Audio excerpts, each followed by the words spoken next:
Akhirnya bagaimana? Benar-benar diperdengarkan di tiap telinga orang-orang Ahmadiyah. Penting nggak berarti ini?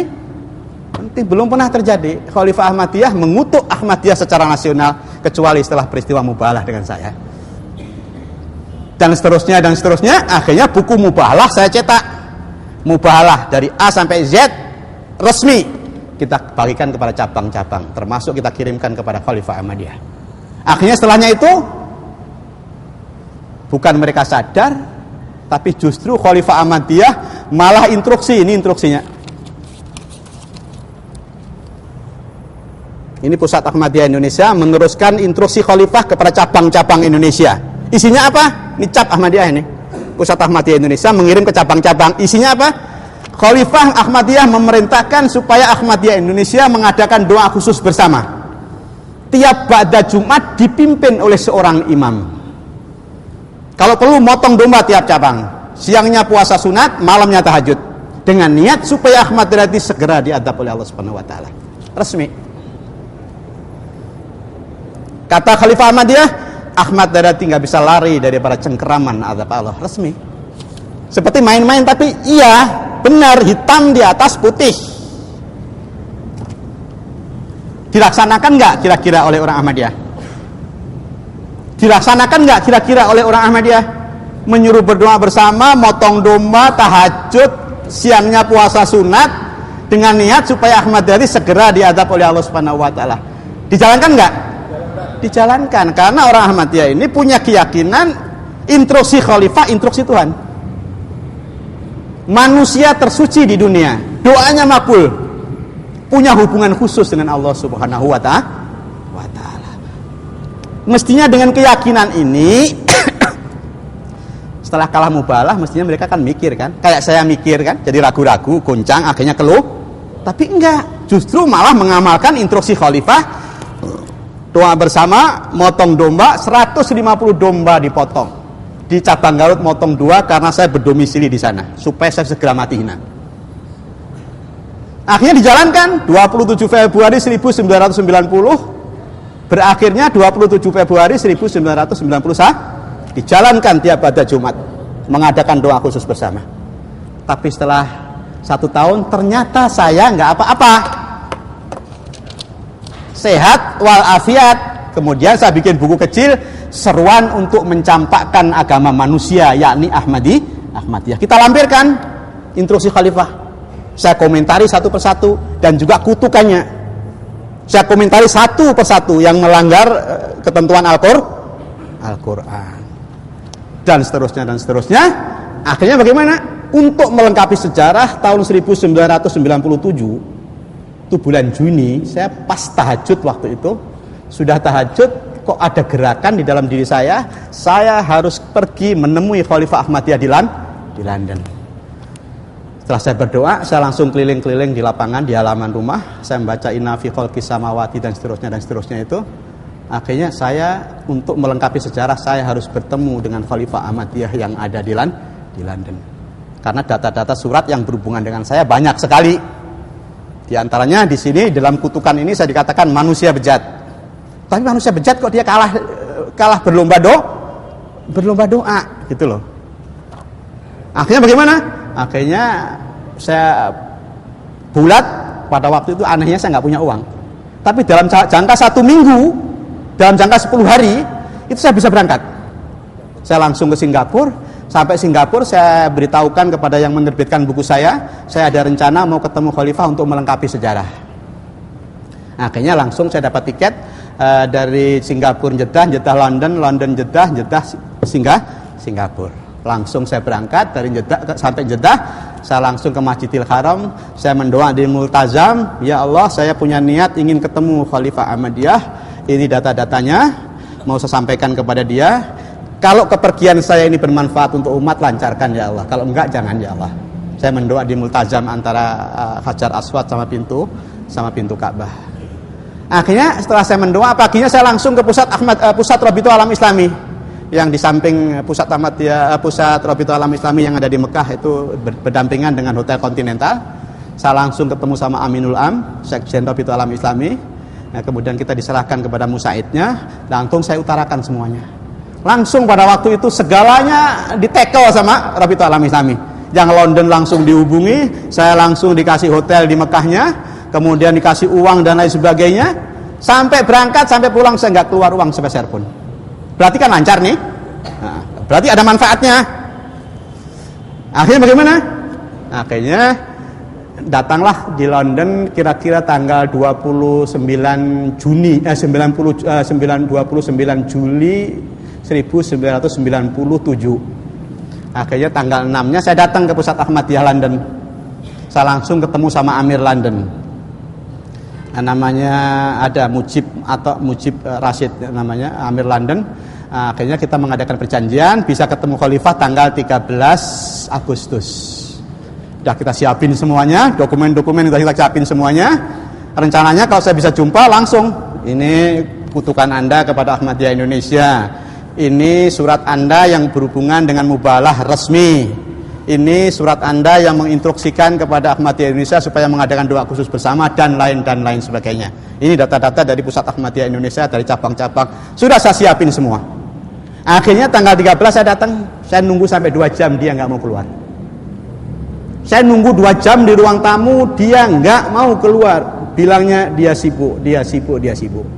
Kalau dia sibuk, apalagi dia mengaku Amirul Mukminin, mengaku Khalifah Islam. Saya tamu satu-satunya, dan kedatangan saya bukan datang sembarang datang.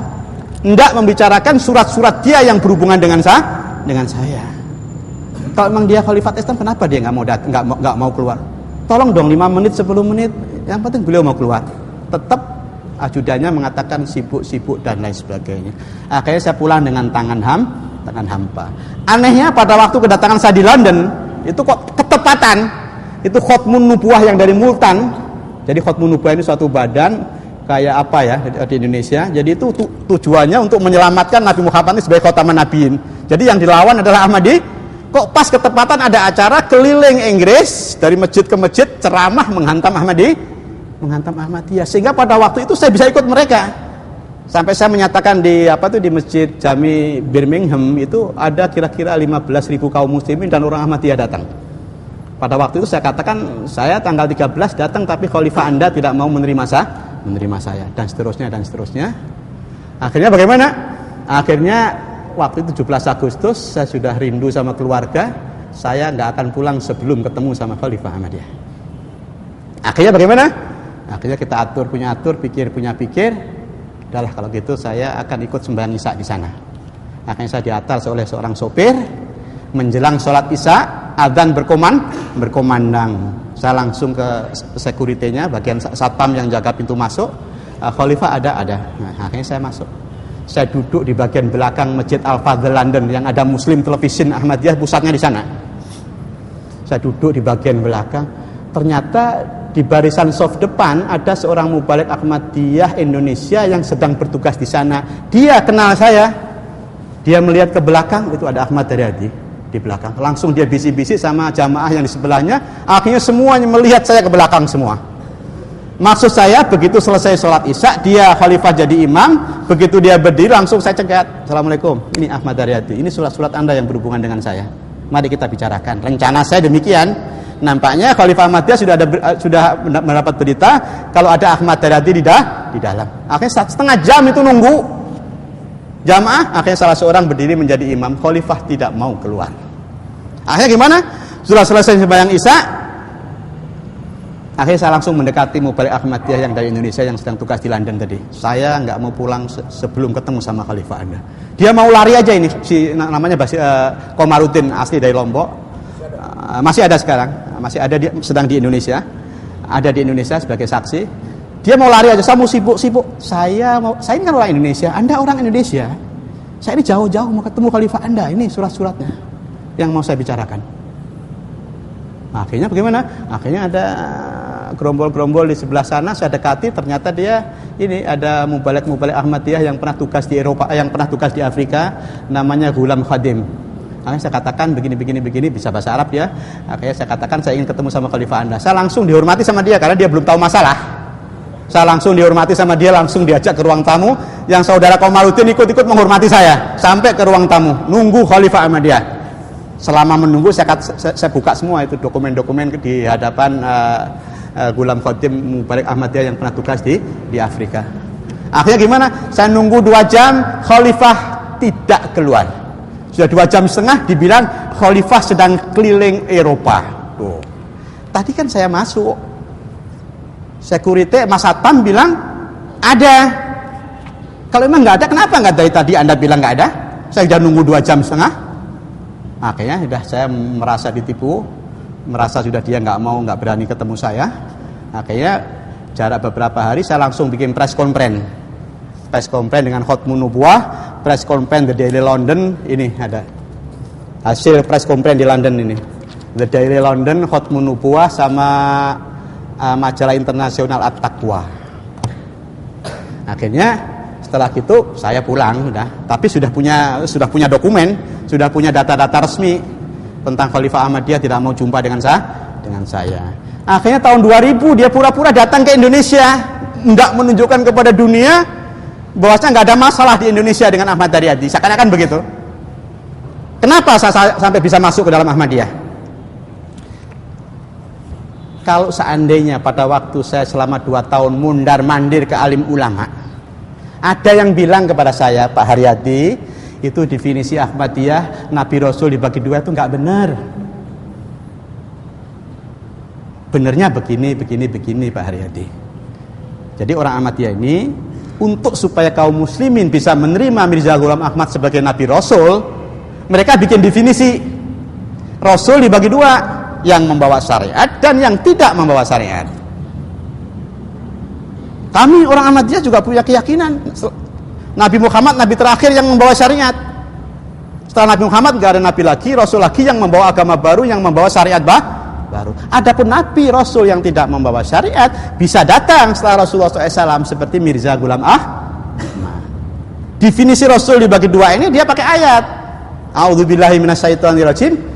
Inna anzalna taurata fiha hudan wa nurun yahkumu biha an-nabiyuna.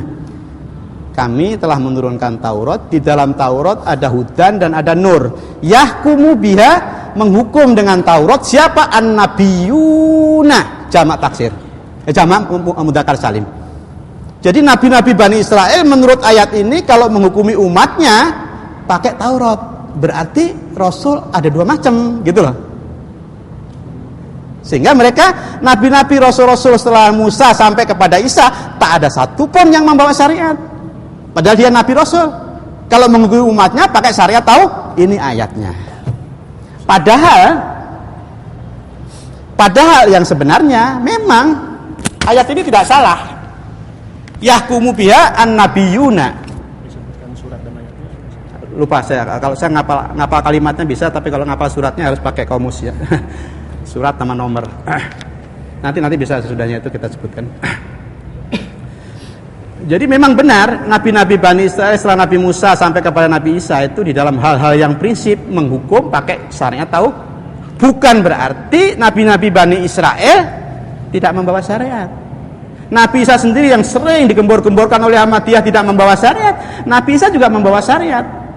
Syariat yang berhubungan dengan situasi dan kondisi pada waktu itu. Rasul-Rasul diberi syariat sesuai dengan situasi dan kondisi, tapi syariat yang prinsip tetap berinduk kepada Taurat. Jadi di sini padahal Quran mengatakan a'udzubillahi minasyaitonirrajim wa liuhilla lakum ba'dalladzi hurrima alaikum, itu ucapan Nabi Isa. Berarti Nabi Isa membawa syariat. Nabi Daud, Nabi Sulaiman jelas membawa syariat. Nabi Harun sendiri yang sezaman dengan Musa itu membawa syariat. Hal-hal yang berhubungan dengan upacara peribadatan, ritual-ritual, Nabi Harun mendapatkan syariat dari Allah Subhanahu wa taala. Ini cara-caranya. Sehingga beliau dikenal dengan Imam Harun karena dalam hal ritual-ritual Nabi Harun sebagai diserahkan kepada Nabi Harun. Jadi kalau seandainya pada waktu saya mondar-mandir sebelum masuk Ahmadiyah ada ulama, nggak benar Pak Haryadi. Jelaskan seperti tadi. Kemudian dibuktikan lagi, nih ternyata Mirza Ghulam Ahmad membawa syariat. Nggak boleh makmum di belakang orang yang bukan Ahmadiyah atau bukan syariat. Mengatakan di dalam bukunya Ahmadiyah, umpamanya ini ulama yang saya datangi, dia karena sudah tahu situasi Medan Ahmadiyah, ini Mirza Ghulam Ahmad mengatakan wa wajaba alaina sukruhum bil qalbi wal lisan.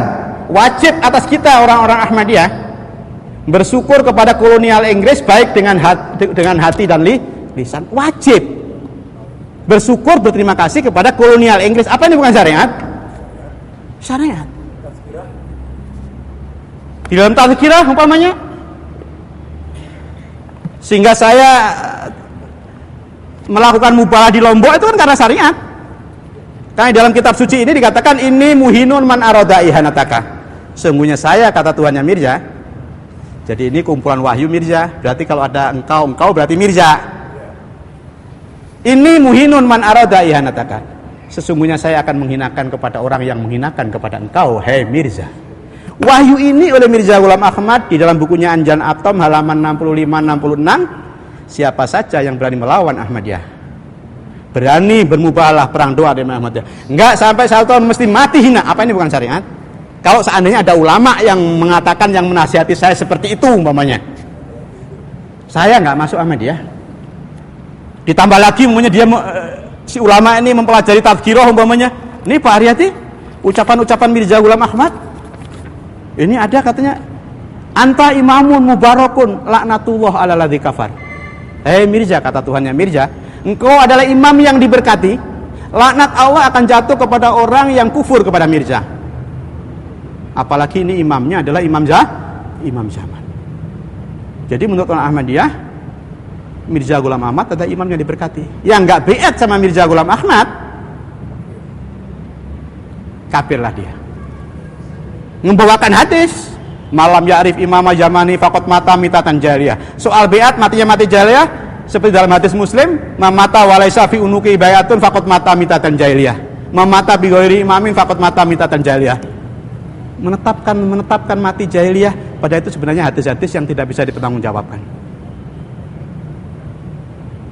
Nah, kemudian lagi Pak Haryati, di sini Mirza Ghulam Ahmad mengatakan,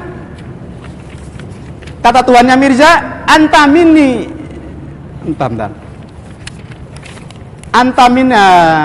anta fihim bimanzilati Musa. Itu halaman 651. Hei Mirza, engkau di tengah-tengah mereka adalah berkedudukan seperti Musa. Di sini menunjukkan Mirza Ghulam Ahmad membawa syariat. Dia menyamakan dirinya berkedudukan seperti kedudukan Musa. Musa membawa syariat. Kemudian umpamanya si ulama tadi, Pak Haryati, ini ada sertifikat wasiat ini. Sertifikat wasiat Ahmadiyah. Siapa yang punya sertifikat wasiat ini, dia berhak kalau meninggal dikuburkan di pekuburan ahli surga. Apa itu bukan syariat, Pak Haryati? Jadi sertifikat wasiat ini hanya dimiliki oleh orang-orang yang sanggup mengorbankan hartanya, gajinya setiap bulan 1/3 dari penghasilannya. Kalau meninggal di akte notaris kan 1/3 hartanya milik Ahmadiyah. Kalau sudah mau mengorbankan itu baru mendapatkan sertifikat wasiat. Kalau meninggal, sertifikat wasiat ini ada nomor sertifikat wasiat. Ini sertifikat yang saya punya. Kalau saya meninggal sebelum keluar dari Ahmadiyah, saya kalau meninggal, karena pada waktu itu pekuburan ahli surga belum ada di Indonesia, saya punya batu nisan di Robuah, Pakistan. Walaupun jenazah saya di sini, karena tidak mungkin jenazah saya harus dikirimkan ke sana. Saya cukup batu nisan dengan nama Ahmad Haryati, nomor sertifikat wasiat sekian, meninggal tahun sekian. Oleh Wahyu Mirza dijamin masuk surga. Apa ini bukan syariat, Pak Haryati? Gitu. Saya nggak masuk Ahmadiyah. Oh iya. Saya nggak masuk Ahmadiyah. Tapi dekade terakhir ini Khalifah Ahmadiyah yang keempat mengizinkan untuk bikin kuburan ahli surga, BHC Makbaroh. Satu ada di Parung, di belakang rumah makan Pok kita, kilometer 24, Desa Pondok Udik, Kecamatan Kemang, Kabupaten Ini fotonya. Ini pekuburan ahli surga. Jadi seragam semua, batu nisannya seragam.